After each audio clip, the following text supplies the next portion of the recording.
Coca Cola जो आज दुनिया की तीसरी सबसे बड़ी ब्रांड है after Google and Apple with over $250 billion network. मगर इतनी बड़ी एम्पायर सोडा वाटर से तो नहीं बनती। जानेंगे कुछ dark secrets in history of Coca Cola and today's connection with Israel, जो अब तक गजा में हजारों मुसलमानों को शहीद कर चुका है और मुसलसल बमबारी कर रहा है। कोका कोला इसराइल को फंडिंग करती है या नहीं, अगर करती भी है तो किस तरह, क्या बायकॉट करना चाहिए, जानेंगे इस वीडियो में, एंड तक लाजमी देखना।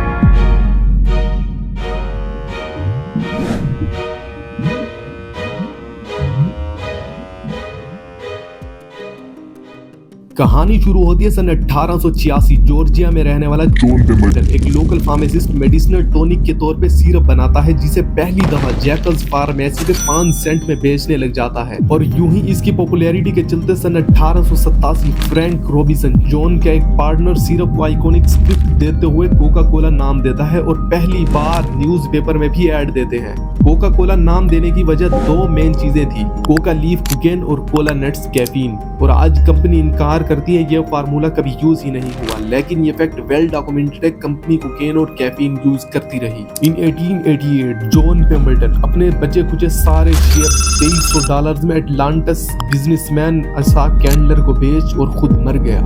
कैंडलर ने सबसे पहले कोका कोला की advertisement as a medicine wrong strategy को बदला और उसकी जगह टेस्टी और रिफ्रेशमेंट सोडा ड्रिंक को एडवर्टाइज किया, जिसे हर कोई एंजॉय करे। और ग्रेट मार्केटिंग स्ट्रेटेजी को यूज किया, हर जगह कोका कोला की एडवर्टाइजमेंट करते हुए सेलिब्रिटीज से प्रमोशन भी करवाई ताकि हर कोई इन्हें जान सके। और यूं ही कंपनी को मार्केट में बहुत ज्यादा बूस्ट मिला। फिर कोका कोला वर्ल्ड वाइड में मशहूर होने लगी, लेकिन कुछ हैरान कुन सोर्स के साथ।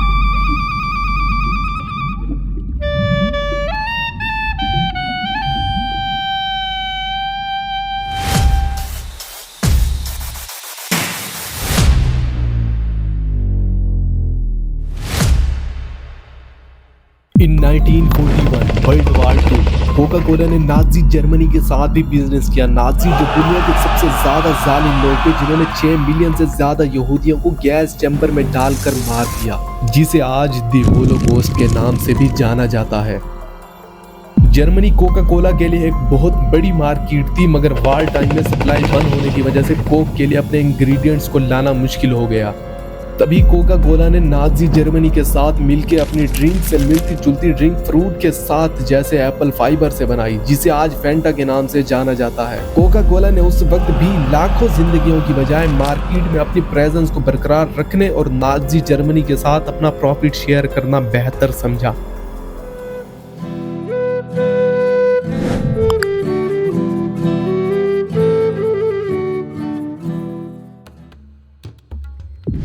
इन इंडिया कोका कोला ने ग्राउंड वाटर को अपने वेस्ट के साथ पोल्यूट कर दिया, जिसकी वजह से जमीनें बंजर, जानवर मरते गए जो उस पानी को पीते, और किसानों की हंसी खुशी जिंदगी बर्बाद हो गई। Centre for science environment of Delhi ने अनाउंस किया उन्हें कोक और पेप्सी से पेस्टिसाइड मिले हैं, जिसकी वजह से लोगों में कैंसर, बर्थ इफेक्ट्स और इम्यून सिस्टम में खराबी बढ़ती जा रही थी। इसी के चलते सन 1977 इंदिरा गांधी ने फॉरेन कंपनीज को इंडिया में बैन कर दिया। तभी रमेश चौहान फ्रॉम पार्ले ग्रुप ने इंडियन मार्केट में थम्स अप को लॉन्च किया, जो थोड़े अरसे में ही एक कोला ब्रांड बन गया और लोग इसे पसंद करने लगे। मगर सन 1993 कोक ने वापस आते ही पार्ले ग्रुप के सभी यूनिट्स को खरीदना शुरू कर दिया। पार्ले के पास बोतल्स ही खत्म हो गई जिनमें वो अपने ड्रिंक को पैक और सेल करते। रमेश चौहान ने मजबूरन थम्स अप को $40 मिलियन में कोका कोला को बेचना पड़ा।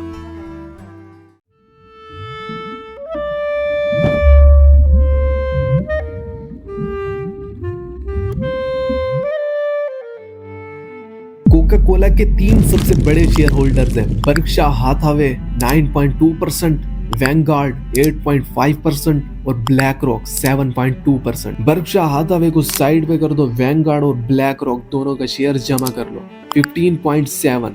अब इन नंबर्स को एंड तक याद रखना। लॉकहीड मार्टिन दुनिया की सबसे बड़ी वेपन्स मैन्युफैक्चरर कंपनी, जो इसराइल को वेपन्स फराहम करता है, जिनमें F-16, F-35 फाइटर जेट्स बमबारी के लिए, C-130 हरक्यूलिस आर्मी को शिफ्ट करने के लिए, और ये सभी कुछ इस्तेमाल होता है फलस्तीन और गजा के खिलाफ। लॉकहीड मार्टिन के 4 बड़े शेयर्स हैं, जिनमें वैनगार्ड दूसरे और ब्लैक रॉक तीसरे नंबर पे।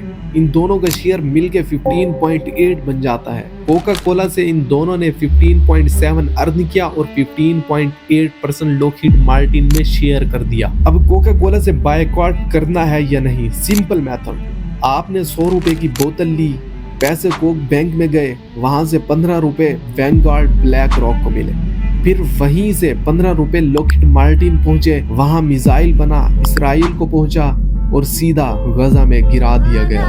मुबारक हो, आपके हाथ भी रंग चुके हैं, मगर अपने मुसलमान भाइयों के खून के साथ।